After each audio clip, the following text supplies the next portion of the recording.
एक आमदार बनियन आणि लुंगीवर कॅन्टीन मध्ये येऊन कर्मचाऱ्यांना अक्षरशः बॉक्सिंग स्टाईलने मारतोय. त्याला निलंबित करा, बडतर्फ करा, काय करायचं ते करा, पण आपण हे खपवून घेणार नाही, हे तरी किमान आता महाराष्ट्राच्या जनतेला कळू देत.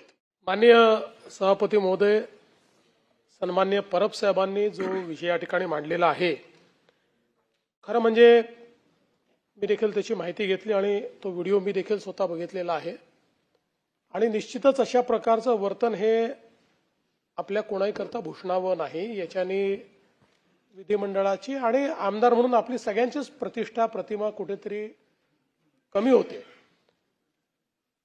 तिथनं माहिती अशी आली की काय आमदार निवासातल्या सोयी नीट नव्हत्या, भाजीला वास होता वगैरे, या सगळ्या गोष्टीची तक्रार करता येते, त्याच्यावर कारवाई केली पाहिजे. तो एक वेगळा मुद्दा आहे, त्याच्यावर मी आपल्याला विनंती करेन की आपण स्वतः लक्ष घालावं. आमदार निवासात जर काही अनियमितता असेल, तिथे काही घाण असेल, काही समजा चुकीच्या प्रकारच्या गोष्टी वापरल्या जात असतील तर स्वतंत्रपणे त्याची कारवाई झाली पाहिजे. पण अशा परिस्थितीमध्ये मारहाण करणं, लोकप्रतिनिधींनी मारहाण करणं आणि त्याच्या अशा प्रकारचे व्हिडिओ येणं, परब साहेबांचं जरी मत असलं की टावेलवर का मारलं, तरी टावेलवर मारलं किंवा कशावरही मारलं तरी ते चुकीचंच आहे, ते योग्य नाही आहे.